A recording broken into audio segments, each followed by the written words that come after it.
गाडगीळ आणि sons limited 1832 पासून। मनोज जरांगेंच्या मोर्चाचा दुसरा दिवस जुन्नरमध्ये जरांगे यांचं भव्य स्वागत। ओबीसीतून मराठा आरक्षणाच्या मागणीसाठी जरांगे उद्या मुंबईत आंदोलन करणार। मनोज जरांगे आज शिवनेरीवर शिवजन्मभूमीचं दर्शन घेणार। मोठ्या प्रमाणात मराठा बांधव शिवनेरीच्या पायथ्याशी दाखल। जरांगे आज रात्री मुंबईत दाखल होण्याची शक्यता।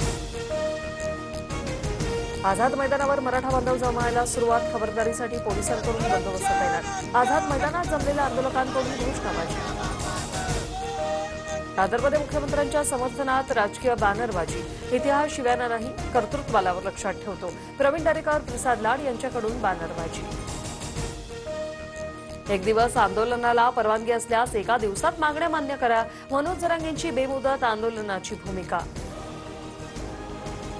लोकशाहीमध्ये आंदोलन करण्याचा अधिकार, मात्र आंदोलनामुळे गणेश भक्तांची गैरसोय होणार नाही याची जरांगेंनी काळजी घ्या। उपमुख्यमंत्री शिंदेंचं जरांगेंना आवाहन।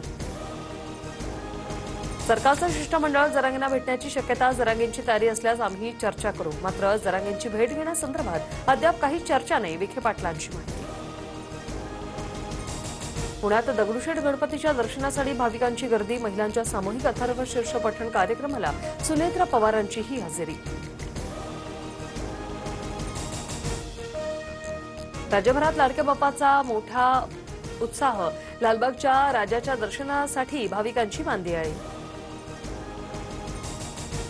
अभिनेत्री जॅकलिन फर्नांडिस लालबागच्या राजाच्या चरणी लीन। पार्थ पवारांनीही घेतलं लालबागच्या राजाचं दर्शन। जॅकलिन फर्नांडिस, पार्थ पवारांनी एकत्र दर्शन घेतल्याने आता चर्चा उठली।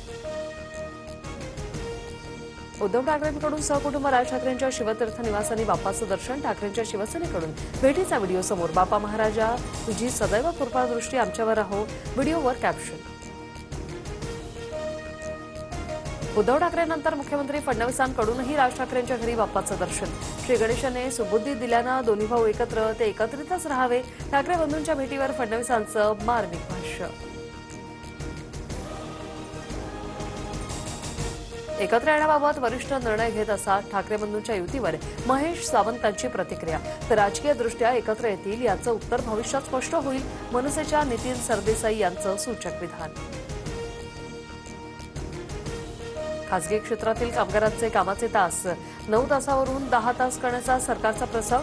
जितेंद्र आव्हाडांचा आरोप, तर हा प्रस्ताव कायद्याचा भाग झाला तर कामगार गुलामगिरीच्या युगात ढकलले जातील। आव्हाडांची टीका।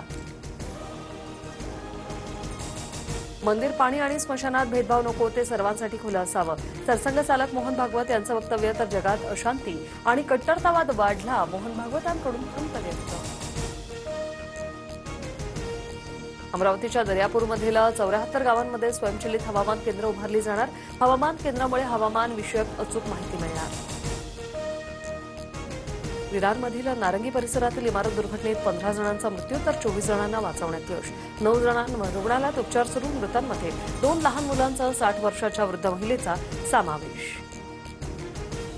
जम्मू काश्मीरमध्ये पावसाचा हाहाकार। वैष्णोदेवी मार्गावरील भूस्खलन दुर्घटनेत 41 जणांचा मृत्यू, तर 20 जण जखमी। वैष्णोदेवी मंदिराची यात्रा स्थगित।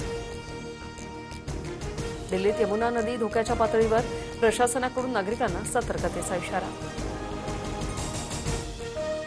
तेलंगणाच्या कामारेड्डीमध्ये मुसळधार पाऊस। 42 सेंटीमीटर पावसाची नोंद। मुसळधार पावसामुळे अनेक गावं पाण्याखाली। तेलंगणाच्या मुख्यमंत्र्यांकडून मुसी नदीचा आढावा। पूना गाडगीळ आणि सन्स लिमिटेड 1832 पासून।